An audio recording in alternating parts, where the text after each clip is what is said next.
All right. Okay.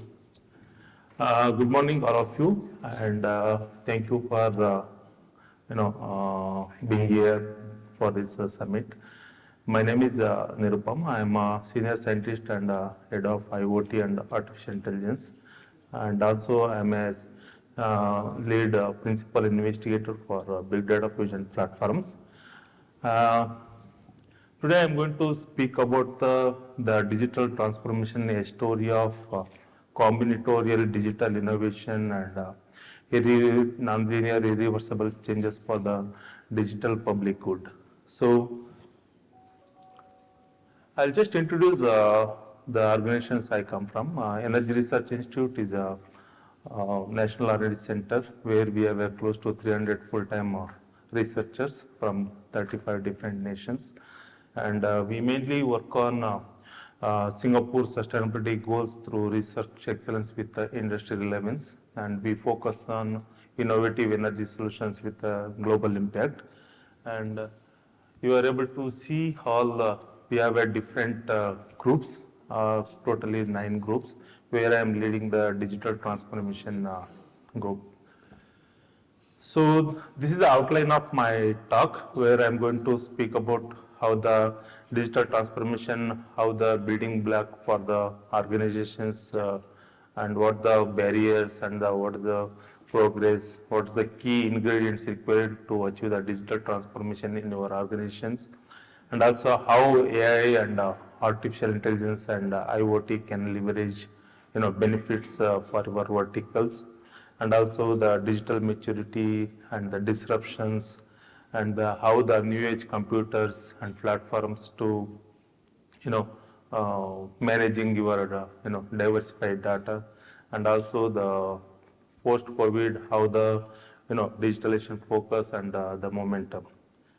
So before I'm going to my core topic, the real-time problems, how we solve, I just like to give, 2 slides about how the digital transformations and what is the barriers and challenges and all together. And later I'll give the how the digital public for good is a high level information, and then go to the core issues. So this is the you see I have taken this slides, the pictures from the Harvard Business Review. So about what's the barriers of the digital transformation, where the organization culture, process, technology, these are the 3 key ingredients for the digital transformation for any organization. The culture is all about how the collaborations, the transparency, the adaptability, and the inclusiveness. The collaboration is all about how you can work with a cross-functional team and collaborate your work and break these silos and all those things. And the transparency is all about sharing your work and sharing your information to other teams, so working together. And also the adaptability is learning to new skills and experimentations, adapting the new technology and the skill sets and all together. And the transparency is all about the inclusiveness is provide a channel for feedback for the employees and collaborative decisions making and all. Putting all together is the best to achieve the digital transformation in any organization. The process is all about, when you talk about the data, you need many process we need to follow, like CI, CAD and DevOps, and there are methods like Agile, Scrum and all together, right? So in the next picture, the progress where in the Harvard Business Review they conducted into for all the leadership community in the digital transformation. Only the 13% people, they say their digital transformation effort is very effective, and 79% they say they're in the mid-level, and the 38% they totally they out of this initiatives. And the challenges here I am giving is the main challenges in AI and IoT is all about the unified leadership, where to engage the cross-functional team and how we can able to, lead lead by example, and, leaders should be the walk the talk in digital transformation. And also the data ownership concern. Data ownership is, is a very serious concern now, and there is a many data regulatory, bodies like a GDPR and USPS and, PDPC, PDPA in Singapore and all. The talent, as you all know, it's a very, tough to get the right resources for this, to solve the real-time problems using this AI and IoT and all. And the digital transformation, as we speak, over last decade, before and after, you see the massive changes and, massive upgrade in all the organizations. How earlier it was very silos and, very secret what we are doing, and, we follow the theoretical concept and all. Now is a totally changed. It's a market driven, customer driven, and also the, the customer feedbacks to improve the solution. So this is the just give the idea of how the digital transformation have proven cumulative capability to lead the broad range of benefits. I give the topic title is about the combinatorial digital innovation, which means combinatorial digital innovation is a practice of using the components of different technologies and the trends to, uncover the new or better value, which means you all have a phone, and this phone, the technologies in the phone, which are, the legacy technologies like our communications, processors, and the memory. These are all very old innovation technologies, putting all together to bring the new value to the, digital transformation initiative, where this combinatorial digital innovation is happens. Now the digital public good, which means how we can bring the last mile person to this digital initiative, which means you need to, inclusive in the formal and cashless and online systems, where you do the most of the transactions. In the digital public good, we need, layer by layer to build. The first, we need a digital unique ID of everyone, and then we have a, payment infrastructures, and then the data infrastructures. So I like to give the, example of how UPI and other in India, they transform the 1.3 billion people, and how they bring the 1.3 billion people to the digital, system.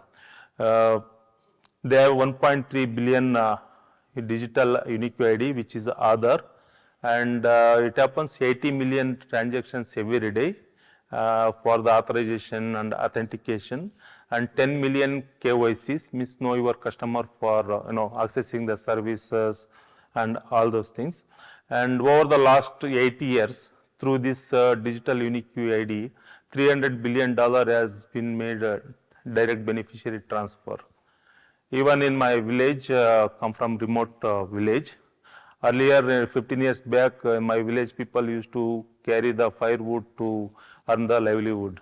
Now they all have the accounts, bank accounts, and whenever they buy the fertilizers like urea and all, for 10 quintal area, if my father purchase in the agriculture producer cooperative society, the moment he purchase, he will get the discount to the DBT of 5,000 to his account, without any middleman. So that is the power of digital capability.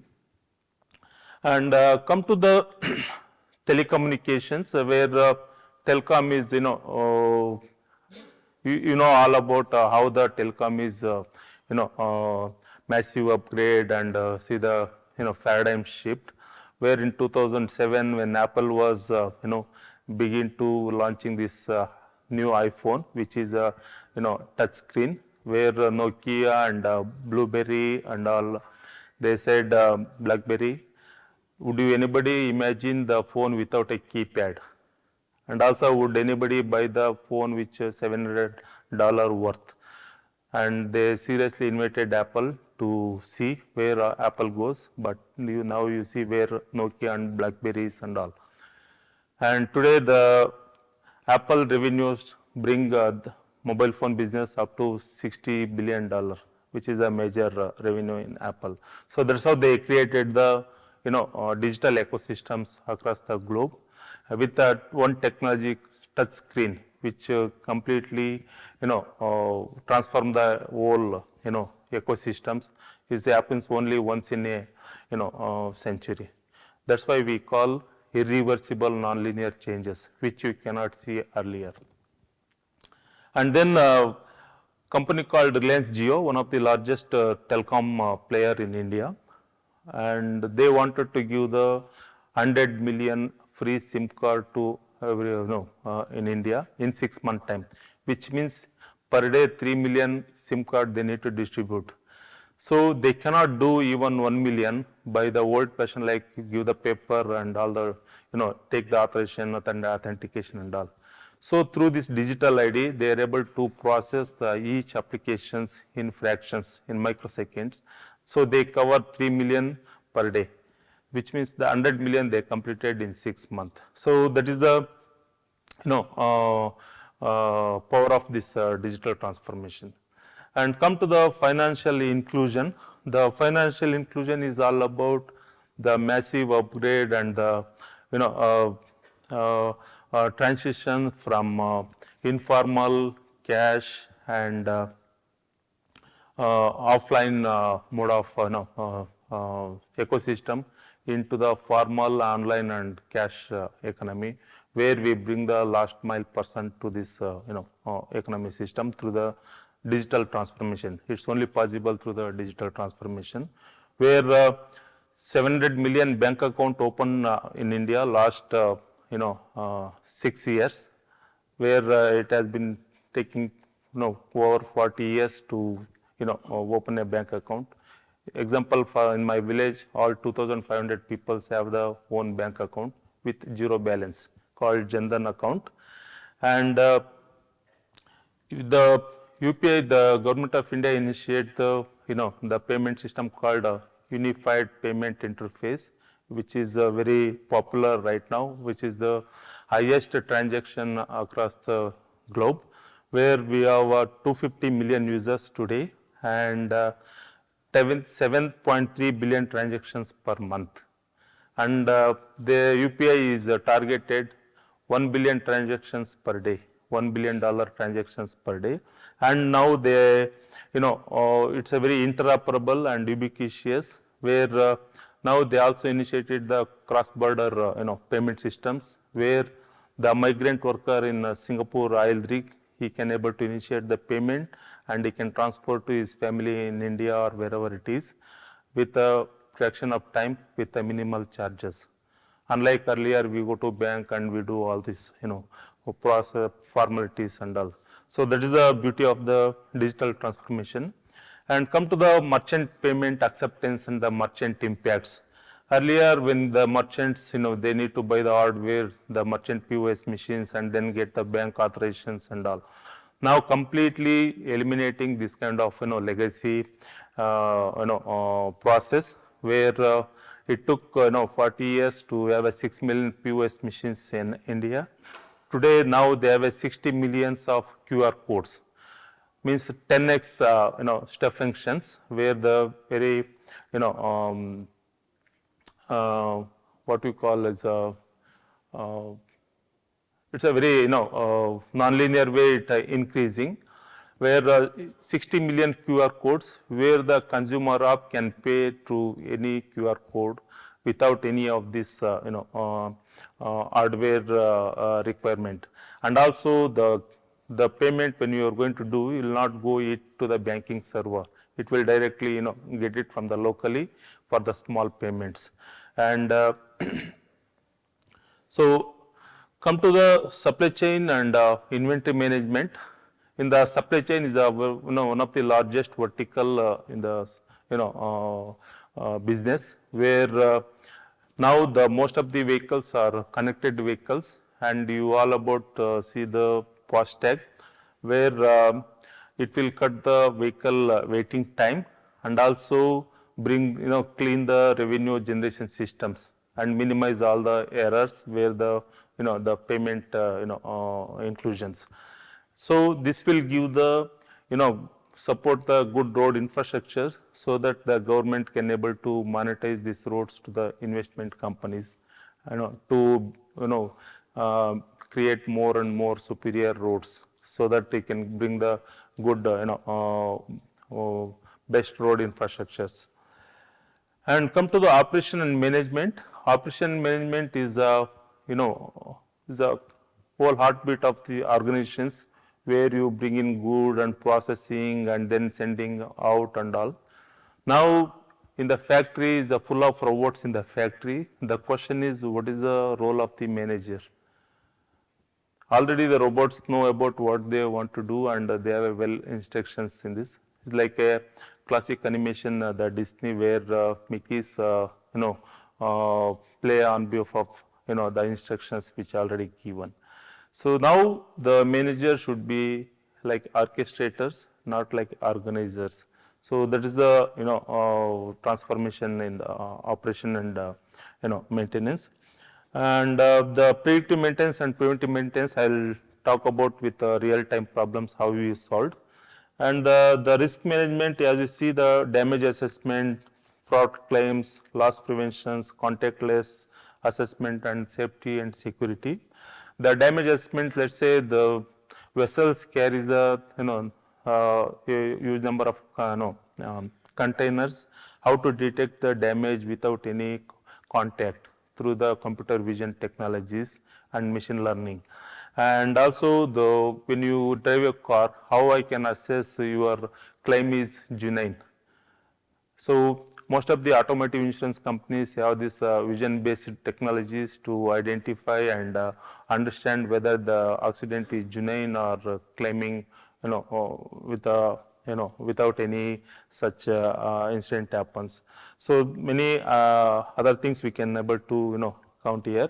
The smart port operation and mobility, where in the mobility we now build the solutions called connected car solutions, where every car is connected and we are able to tell the movements and the the exit and entry and the trip reports, the behavior, the vehicle fuel consumption, all together we are able to give the information. Over the 2,300 process IDs of the vehicles now in the hand of users and the drivers. And the marketing and strategy, the marketing is a very fundamental piece in the digital transformation. The marketing is all about, it requires complex thinking to take a decision, where if you go to shopping mall in Orchard Road, the mirror can able to speak to you, where it will advise based on how you look today, different from yesterday, and able to recommend the, the cosmetics and all those things to look more better than yesterday. So the marketing is very pervasive, and it's not about where you are to the product, now where the product for you. So that's how it's a very informative. Earlier it was instructive, and the strategy is still a human endeavor. It requires complex thinking and all. Let's say, for example, in your daily lives, how you are going to make decisions to buy a simple phone. So you need to speak to your friends and see how you using this phone and what's the pricing. So many things we are able to collect and able to take a decision. So that's how the strategy. So healthcare is all about, now the digital transformation is completely transformed the healthcare what you see earlier. So I will go one by one later about how we solve these real-time problems.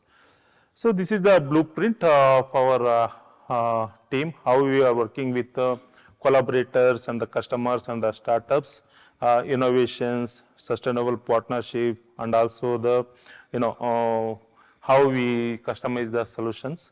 And this is the kind of ecosystems, how we design and develop the solutions, and with a set of data services, how we are going to work together with our collaborator as a value-based solution partner, where we have a complete hardware capability to design highly miniaturized and thin resourced hardwares, and also very open and modular softwares and data science on top of that. And also we have an industrial IoT platform to deal with oil and gas sectors and the manufacturing and the legacy industry process environment. This is the complete solution stack where we come from the layer 1 to layer 5, where we build hardware, where you are able to see the the sensor. We design 24 sensors in one hardware, which will cover almost all verticals you are able to address.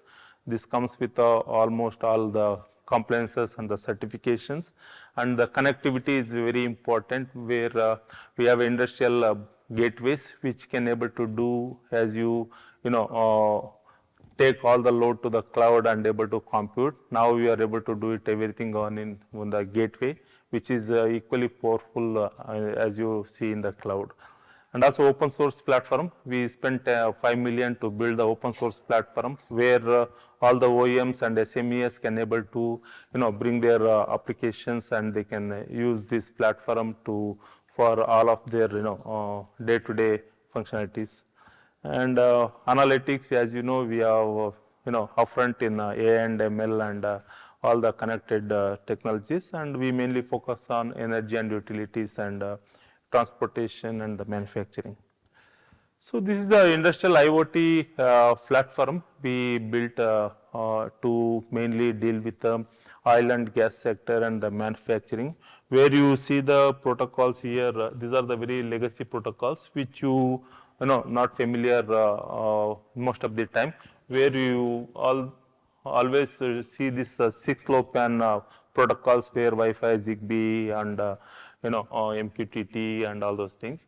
So these are the very proprietary protocol to manage this kind of informations coming from the oil and gas environment and manufacturing environment. Also we have built operating systems, which is taking all the connected dots and able to process locally, also in the cloud. And these are the verticals we are addressing right now. So this is the sensor which I mentioned.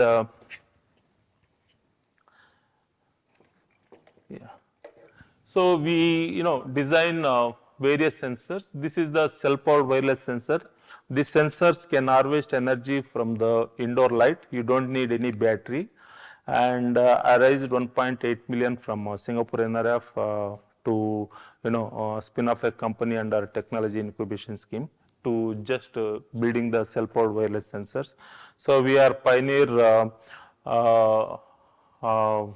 in cell-powered wireless sensor technology after Siemens spin-off called Envotion. And later we started designing the battery-powered sensors, where the most of our collaborator wanted to have a battery-powered. They don't want to take any chances in the process control.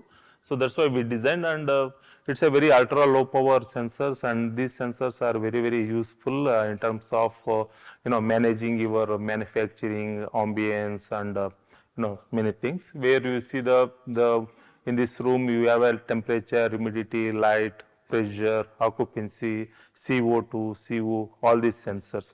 So if you go to in the market, all the parameters, you need to buy individual sensors, where we bring the difference, where we design all sensors in one hardware, so that you are able to activate and deactivate and enabling based on your requirement. So this is recently we designed, which is very promising, just like your watch, dial size, Singapore dollar coin size, and we deployed in various organizations to get ensure the manufacturing in the assembly and in the oil and gas sector environment, ensure the operation is very smooth and achieve the highest efficiency. So this is recently we designed for one of the application, and yeah. So this is the mainly we focus on space and energy and productivity, with our sensors application.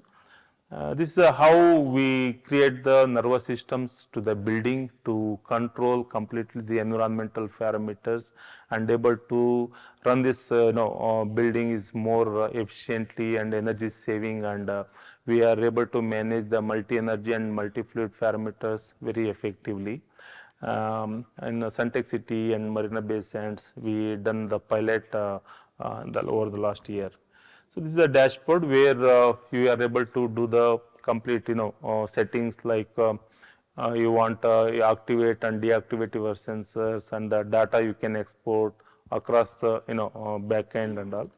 So this is some of the use cases I like to show here. This is a Livinam library in NTU, one of the largest library in Singapore, where we deploy the solutions to monitor the occupancy, the lighting, and the noise level and all those things. And later we migrated to NLBs to ensure the maintain the operational efficiency and minimize the energy consumptions. Thereby we can contribute to the carbon footprints.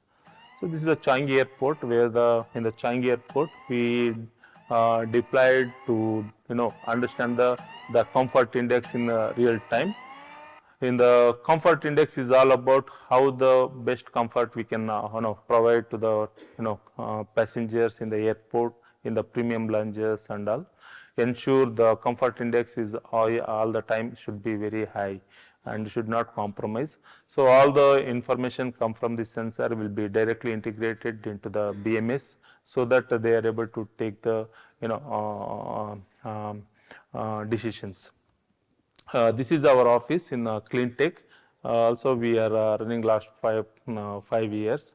This is Jurong Port is one of our test bed partner for all our pilot, where 60% of energy come from renewables in Jurong Port, one of the largest port, where we develop the solutions to manage their space and the productivity, safety and the security and the material handling we need, and also the cargo handling and the safety and security. In the cargo handling, if you are able to load the containers properly, you are able to save the 10% of fuel consumptions. And also we are developing the near human vision system for the ships and vessels, where the legacy technologies has many errors and not accurate. So we are taking the advantage of the digital transformation to build the technologies. So this is one of the pilot we have done. This is a DB Shankar warehouse, where in this warehouse most of the SKUs from the pharmaceutical, where we maintain the comfort level all the time is a very optimum level. So this is a 3D rendering where we deployed sensors by using the heat maps, and entirely this warehouse is now regulated automatically without any manual inspections and the manual methods. We completely bypass the manual inspections, completely regulate the overall environment. So we able to save the 25 to 30% of energy consumption and 25% of the operating expenditure. And this warehouse is operating independently without any manual inspection. Yeah. So this is one of the poultry farm in Lim Chu Kang area, where you see the white eggs production here, means which is damaged. The 10 to 15% of the white eggs production in the summer season due to the ambience variant and the feeding pattern and all. So we developed the machine learning algorithms to identify why this white eggs production is more, especially in the summer season, and we need to bring down this white eggs production so that we can improve the revenue of the warehouse, where we take the health of this chick, where the neck and tail and also the manure, and the drones will move back and forth and able to give the the real time information about this the chicks, where we are able to give the what the instructions and how they need to take the care of this warehouse in order to improve the productivity. These are some of the deployments we have done earlier, and so this is the we work with one of the world largest energy and utility companies. Yeah. Okay. I'll take another 10 minutes. Okay. Yeah. So this is a idea of how we can you know replicate the cognitive capability onto the machines, so that machines can able to self-learning, and you can minimize the downtime and improve the overall operating efficiency and prolong the equipment life. So we developed the vibration sensor our own to attach to these motors, and the motors, these are the features, and these are specs, and this is how we deployed. And the reason we choose the induction motor, because the induction motor has applications where you see the elevators, electric vehicles, SMRT trains, everywhere you see the induction motors, and the 50% of the global electrical power consumption come from this motor. That's why we choose this motor. And these are the some real time pilot we have done, where from a heavy goods electric vehicle motor to air handling units and escalator, and we basically monitor the the belt loosening, bearing conditions, alignment and all. So these are some of the problems we are able to identify and generate the malfunction scenarios of these bearing conditions and all. So these are the different faults which we taken into consideration. This is one of the world largest simulation lab in France, where we sit in France for 6 months to generate the malfunction scenarios in the machines. When you wanted to train your AI model, you need faulty data. Where to get the faulty data? You have to inject the malfunctions to the machines and able to generate the data sets to train your model to predict what the condition of the motor in real time. So these are the some of the targeted faults we see, and this is the one of the IBP, one of telco building, where we done the pilot in real time. And so this is the core of architecture components, and these are the how you take the data and train this data and the modeling and then deployment. And this is the application architecture, and this will give the kind of how the, let's say I am a technician in this building, with this kurtosis, you see this the waveform here. By seeing this waveform, I am able to tell how soon the motor is going to be fail. It's like a ECG of the person to predict the health condition. And these are the different way to how, when we receive the data from the machine, how you treat the data and how you identify the anomalies, and before going to the detect and classify the faults. And these are the some data sets with a fault and with normal data sets. These are the some of the AI models we trained to achieve the accuracy. And now we have a lot of challenges in terms of building the data AI model to achieve the highest accuracy. If you want to train your AI model, you need to have a rich data sets. For one motor, you need to have only 12 data sets, and in a year only 3,000 data sets. To train my AI model, I need minimum 25,000 data sets. So how we are going to do it? So we need to artificially create the data sets to make the richness of the data set and able to train my model, so that it can able to predict very accurately and give the inference. So these are the way we done the data sets. With the data come from the motor is in the time series, then we take to the frequency domain and then we start analyzing. So here we do the inverse FFT, where we have a frequency domain and then bring to the time series in the synthetic data sets. So these are the some of the USPs we identified, where we are able to have a 10% of 10x ROI and 30% of maintenance cost we can able to minimize and eliminate the breakdowns and all. So this is the one of the latest one of our collaborator, where they wanted to monitor the electrical submersible pumps under the ground over the 1,000 feet in depth. So how we are going to do it? These are the different sensors here. This is the vibration sensor, this is the pressure sensor, and this is the well, which is a 25 diameter inch. And so this is the present, process. This is the, the testing facilities bay, where you see this all the wires. These are all analog wires. These are the temperature sensor, accelerometer, and pressure sensor, humidity sensor, and all. These wires will go 1,200 depth, under the ground, there to monitor the health of the motors. Because this electrical submersible pumps lifting the liquid up to over 1,500 barrels per day. Sometimes it lifts the water, sometimes it lifts the sand, sometimes it's various liquids. So in order to see this kind of spectrograms, these are the wired cables will give the more information about the condition of this motor, and so that they are able to take a decisions. Now we bypass all the manual, the wired connections, where we have a high precision digital sensing, technology. Without any wires, we will say, attach the sensor to the ESP, the submersible pumps, where we are able to have the real time information across, the leadership to take the decision. And this is one of the largest electrical submersible pump manufacturer for all the oil fields, oil rigs across the globe.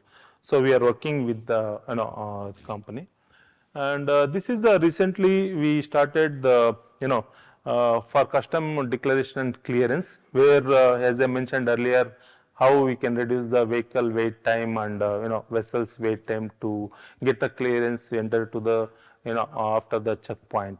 So we developed the automated intelligent document processing technology. Earlier used to, now most of the checkpoint, they manually see the customs, all the bills and, the declaration forms and all. Sometimes these declaration forms have information missing, where they are not completing these forms. Again, they have to wait for hour or for the days. And now we developing the technology to, completely process using AI tool. And once the bill you scan, you able to the AI tool able to tell where the information is missing. The vehicle coming to the checkpoint before 6 hours, the information will be the immigration officer to take the decisions, and so that he can able to move further in the without any hassle free. How the OCR and IDP, intelligent document processing, and OCR. You see the OCR is a very legacy technology, and not so efficient in terms of scanning the information over the period of time.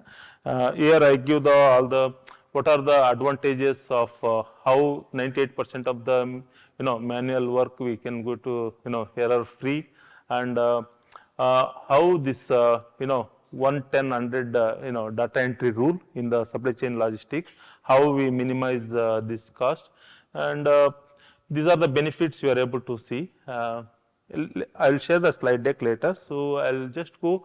So this is another project to see the task sustainability and the stress analysis of the person, where we work with one of the Russian company for this the skull, which has a EEG cap, and also the brain computer interface amplifier, and also the pulse oximeter. So this is very important for the critical job functions, where we need a very healthy and productive resources. And we are human beings naturally biased, where we can influence through friends, relatives, the country we come from. So with all the set of features, how we can able to assess the quality of the resources through verbal and non-verbal scenarios. This is where we develop this, and this is for the logger, where we can able to get the ECG, the muscles, ECG and EEG and SpO2 and all together. So putting all together, we develop the tool. The tool can give the scenario of what the person is all about, and what's the fitness to the particular job. Yeah. So this is the one of the French company, advertising company, where we digitize the panels we have done. Yeah. Okay. So Done? sorry, but we have a time crunch here. Apologies. But if anybody has any questions, he can take it up Yeah, with please. Mr. Okay. Nirupam.